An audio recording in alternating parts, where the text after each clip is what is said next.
3 matches लगातार इतने exciting होने के बाद आईपीएल बैक टू रूटीन आ चुका है। जी हाँ, 3 मैचेस जिसमें था एमआई आरसीबी, उसके बाद फिर था उसके अगले दिन केकेआर वर्सेस लखनऊ, उसके बाद था सीएसके पंजाब। तो यहाँ पे तीनों ही मैच में एक ही कॉमन फैक्टर था कि पहले बैटिंग करने वाली टीम जीती थी, जिन्होंने सामने भारी भरकम लक्ष्य रखा था और सामने वाली टीम एक हद तक लड़ी, उसके बाद हार गई। लेकिन फिर वापस आज भी वही हुआ है जो पिछले 3 मैचों में हुआ। पर इन 3 मैचों से और इसमें डिफरेंस यही है कि आज एक तरफा वही बैक टू रूटीन वाला मैच हो गया। मतलब पहले इतने बड़े रन बना दिए गुजरात ने और उसके बाद फिर राजस्थान उसको चेज़ भी ना कर पाई। तो आज हम बात करते हैं आईपीएल के मैच नंबर 23 की, जो कि था गुजरात राजस्थान के बीच में। और सबसे पहले टॉस के बारे में बात करना चाहेंगे। तो टॉस में हमें पता चल टॉस संजू सैमसन ने जीता, राजस्थान ने टॉस जीतकर पहले गेंदबाजी का फैसला किया। मुझे ये थिंकिंग समझ ही नहीं आ रही टीमों की, जब आप रिजल्ट देख रहे इस आईपीएल में, कि मैक्सिमम पहले बैटिंग करने वाली टीम जीत रही है, और जब वहाँ पे फ्लैट सरफेस है और ड्यू का उतना एडवांटेज अब रहा नहीं है, क्योंकि आपको नई बॉल भी मिल जाएगी अगर ड्यू आएगा, तो फिर भी क्यों आपने पहले बैटिंग करनी है, पहले वो गेंदबाजी करनी है। I don't understand this logic. और एक चेंज था राजस्थान में, जो कि था कि हसरंगा बाहर थे due to some personal reason, और उनकी जगह फारूकी आए थे अफगानिस्तान के प्लेयर। और सुमन गिल ने तो एक कन्फ्यूज़न सही पैदा कर दिया मैच में, क्योंकि उन्होंने कहा नो चेंज, पर एक डेब्यूटेंट थे और उनका नाम मेरे को ठीक से याद नहीं, माफ़ करना, केजारिया शायद उनका नाम था। ये मैं उनको प्यार से केजू बुलाऊंगा, चलो माफ़ करना अगर आप वीडियो देख रहे हो, आपके नाम का प्रोनाउंसिएशन बहुत ज़्यादा हार्ड है। वो थे और उनको बुलाया गया था अंदर। और जैसे कि हम मैच स्टार्टिंग होने के साथ देख सकते थे, रवाडा अभी भी अवेलेबल नहीं है, और वो कब अवेलेबल होंगे भी ठीक से इसकी पुष्टि भी नहीं की गई है। लेकिन इस टीम को बहुत ज़्यादा कंसिस्टेंट हम कहना चाहेंगे, गुजरात टाइटंस को। उसके बाद स्टार्टिंग में बॉलिंग में मैंने आपको कल ही बता दिया था कि ये ब्लैक सॉइल के पीछे ये पेस गेंदबाजों को बहुत ज़्यादा मदद देगी। और जैसे कि आपने देखा, सिर्फ एक तुषार देशपांडे को हटा दे, जिनकी इकनॉमी ऐसे भी सीएसके में खेल के भी उनका इकनॉमी बहुत ज़्यादा हाई रहता था। हालांकि सीएसके की पिच तो दुनिया जानती कि वो बॉलर को फेवर करती है एज़ कम्पेयर टू बैट्समैन, लेकिन फिर भी उनका इकोनॉमी इसमें भी ज़्यादा रहता है। और उनको हटा दे एक और तीक्ष्णा को हटा दे, तो बाकी जोफ्रा आर्चर, मैंने कहा था जोफ्रा आर्चर का दिन हो सकता है, और उन्होंने बहुत शानदार गेंदबाजी की। वो पहला ओवर और तीसरा ओवर में उन्होंने जो कहर ढाया है, मतलब वो बाउंसर, आगे की बॉल, और सुमन गिल को वो ले जा देते हैं। और उसके बाद संजू सैमसन से बहुत ज़्यादा एग्रेसिव कप्तानी, शॉर्ट लेग में उन्होंने एक फील्डर लगा दिया था, क्योंकि वो जानते जॉर्ज बटलर स्टार्टिंग में अपना समय लेते हैं और वो इसी आगे फंसते हैं, लेकिन वो आउट नहीं होते उस टाइम। और बहुत कहीं ना कहीं जॉस बटलर को भी खुन्नस होगा कि जिस राजस्थान की टीम को उन्होंने इतना कुछ दिया, इतने रन्स किए उनके लिए, उन्होंने उनको रिटेन नहीं किया। जॉस बटलर का बेस्ट सीज़न ही राजस्थान की जर्सी में आया था, जो सीज़न हमें लग रहा था कि विराट कोहली का शायद वो रिकॉर्ड तोड़ सकते हैं, जो 973 का था, पर वो नहीं तोड़ पाए। तो उसके बाद हम कभी और करेंगे। उसके बाद फिर साई सुदर्शन एक तरफ से अपना विकेट बचाते हैं और जॉस बटलर के साथ एक अच्छी पार्टनरशिप बिल्ड करते हैं 10 ओवर तक। लेकिन 10वें ओवर में तीक्ष्णा के शिकार बन जाते हैं जॉस बटलर, और तीक्ष्णा तो रिव्यू लेने में एक्सपर्ट है, ये तो रिव्यू ले लेते हैं और जॉस बटलर एलबीडब्ल्यू आउट हो जाता है। लेकिन कहीं ना कहीं आधे पारी तक एक अच्छी बैटिंग रही गुजरात टाइटंस की, 94/2, और उसको उन्होंने आगे 10 ओवर में विकेट क्यों बचा और उसके बाद उन्होंने कैपिटलाइज़ किया।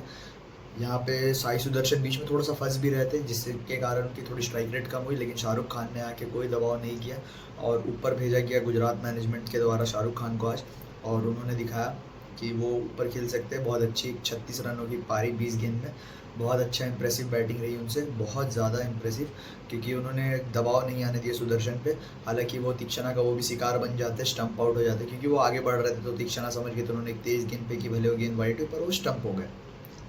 उसके बाद आते हैं रदरफोर्ड भी एक छक्का लगाते हैं, लेकिन वो भी फिर शिकार हो जाते हैं संदीप शर्मा की स्लोअर गेंद का। उन्होंने गति में परिवर्तन किया और रदरफोर्ड बाहर की गेंद को छेड़ने के चक्कर में आउट हो गए। उन्होंने संजू सैमसन को अपना कैच थमा दिया, एज लगता है उनकी बैट से, और वो आउट हो जाता है।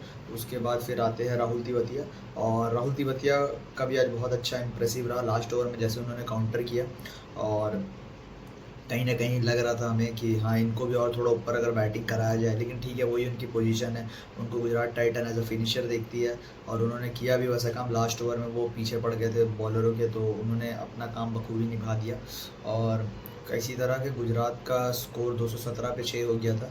और बहुत ज़्यादा आप देख सकते हो 10 ओवर में कहाँ उनका स्कोर था 94 पर 2, और विकेट बचाने की यही महत्वाकांक्षा होती है कि आप बाद में उसको कैपिटलाइज कर सकते हो, क्योंकि आपका जितना स्कोर 10 ओवर में है, कहा जाता है कि जितना स्कोर आपका 12 ओवर में और विकेट आपके हाथ में, तो आप उसको डबल कर सकते हो।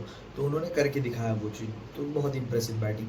और सेकंड इनिंग्स की, तो सेकंड इनिंग्स में जैसा कि हमने देखा कि बहुत ही ज़्यादा एक इम्प्रेसिव बॉलिंग रही गुजरात टाइटंस की। उन्होंने 20 ओवर तक खेलने नहीं दिया राजस्थान को, बहुत ज़्यादा इम्प्रेसिव बॉलिंग। प्रसिद्ध कृष्णा, मोहम्मद सिराज और प्रसिद्ध कृष्णा जब से अपने मेंटोर आशीष नेहरा के अंडर आए, एक अलग ही बीस्ट बन के निकले वो। मोहम्मद सिराज इस सीज़न आईपीएल में उन्होंने सबसे ज़्यादा पावर प्ले में विकेट लिया, नई गेंद से वो कमाल धमाल मचा ही रहे हैं। पहला गेंद उनका उन्होंने विकेट नहीं लिया, सबने सोचा फ्लॉप है फ्लॉप है फ्लॉप है, पर अब मुझे एज आरसीबी फैन रिग्रेट हो रहा है, लेकिन ठीक है कोई बात नहीं, नेवरदिलेस। हाँ, वो आखिरकार at the end of the player तो इंडिया के ही है, तो ये उनका भी कहीं ना कहीं कम बैक सीज़न है, क्योंकि पिछले सीज़न उन्होंने उतना कुछ खास परफॉर्मेंस दी नहीं थी। उसके बाद चैंपियंस ट्रॉफी के स्क्वाड से भी उन्हें ड्रॉप कर दिया गया, तो कहीं ना कहीं वो दिखा रहे कि वो नई गेंद से क्यों इतना कमाल कर सकते हैं। आशीष नेहरा के अंदर एक कम्प्लीटली अलग बीस्ट बन के निकले हैं मियाँ भाई हमारे। तो सबसे पहले हम बात करते हैं पहले विकेट की, तो पहला विकेट गिर जाता है यशस्वी जायसवाल को। पहली गेंद से वो गेंद को बहुत ज़्यादा तेज़ हिट करने की कोशिश कर रहे थे, और वो अपना कैच थमा देते हैं अरशद खान की बॉल पे, राशिद खान को।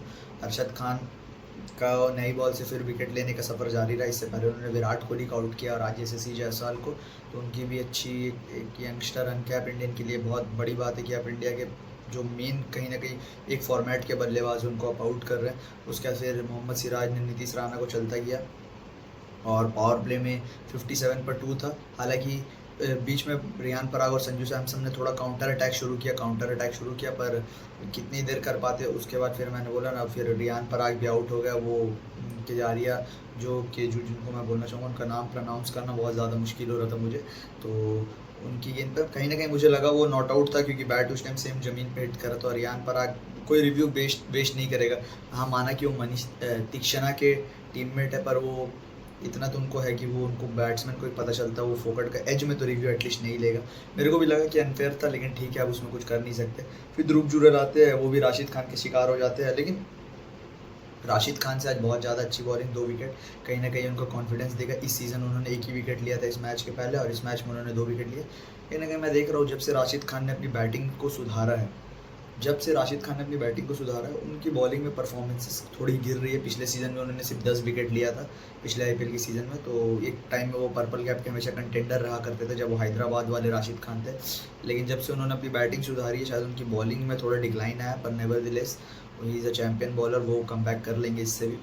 उसके बाद फिर ध्रुव जुरैल का ही विकेट गिर जाता है, और फिर उसके बाद आते हैं शिमरन हेटमायर और संजू सैमसन भी बीच में काउंटर अटैक शुरू करते हैं। लेकिन फिर नेहरा जी, यही मैं कहता हूँ, नेहरा जी बहुत अच्छे मेंटोर है, हर टाइम अपने प्लेयरों को कुछ ना कुछ सिखाते रहते हैं। उन्होंने बोला कि प्रसिद्ध कृष्णा को अटैक में वापस लाया जाए, और उन्होंने साई किशोर को फील्डिंग में उस साइड लगाया, थर्ड मैन की तरफ। तो वहाँ पे ही फंसते संजू सैमसन और प्रसिद्ध कृष्णा को एक और विकेट मिल जाता है। और जैसे कि मैंने कहा, प्रसिद्ध कृष्णा एक अलग बीस्ट बन गया है, वो और मोहम्मद सिराज अंडर आशीष नेहरा। और यही दिखाता है रीज़न कि गुजरात टाइटंस इतने कंसिस्टेंट क्यों है, क्योंकि पहले सीज़न उन्होंने ट्रॉफी उठाई अपने आईपीएल की, और दूसरे सीज़न वो ट्रॉफी को डिफेंडिंग चैंपियन बन के फाइनल में गया। फाइनल में उनका लक खराब तलाश की 2 गेंदों पे सर जडेजा ने उनसे मैच छीन लिया। तीसरा सीज़न हालांकि उनका ख़राब गया, लेकिन चौथा सीज़न पे फिर वो टॉप ऑफ द टेबल आप देख सकते हो। आशीष नेहरा जैसा एक्सपीरियंस कोच उन्हें मिला हुआ है, एक अच्छा मेंटोर जो बॉलरों को ग्रूम करता है, और बहुत अच्छी कहीं ना कहीं इंडिया के लिए भी बात है, क्योंकि गुजरात टाइटंस को अनसंग कई सारे हीरो मिले, जैसे साई किशोर, साई सुदर्शन, अब प्रसिद्ध कृष्णा की भी वापसी हो रही है, मोहम्मद सिराज जैसा हम जानते हैं मोहम्मद सिराज को, तो बहुत मज़ा आया। और इसी तरह जैसी संजू सैमसन आउट हुए, फिर शुभम दुबे आए, शुभम दुबे भी आउट हो गए, और सिमरन हेटमायर कितना प्रेशर दे सकते थे, वो भी आखिरकार आउट हो गए। और फिर मतलब इम्प्रेसिव मैं कहने कहीं कहूँगा, टोटल डोमिनेंस, टोटल हर जगह से, चाहे वो बैटिंग हो चाहे वो बॉलिंग हो। और संजू सैमसन की कप्तानी भी कहीं ना कहीं ठीक थी बॉलिंग के दौरान, पर वो बैटिंग उनका ऑप्शन ही बहुत ज़्यादा भैया लिया था। क्योंकि देखो, आप सीधा सीधी एक बात है, आपके बैटिंग लाइनअप में, अगर आपके बैटिंग लाइनअप में एक ही आउटसाइडर है, मतलब एक ही फॉरेन का प्लेयर है, और वो भी लास्ट में आता है, लोअर ऑर्डर में, कहीं ना कहीं मिडिल ऑर्डर में भी नहीं, मिडिल ऑर्डर में भी इंडियन भरे, तो उससे आपका काम नहीं चलेगा। एक है, चाहे आप सब्स्टिट्यूट करो चाहे आप ये करो, हाँ आपके पास सिमरन हेटमायर ही है, उसके अलावा कोई नहीं है।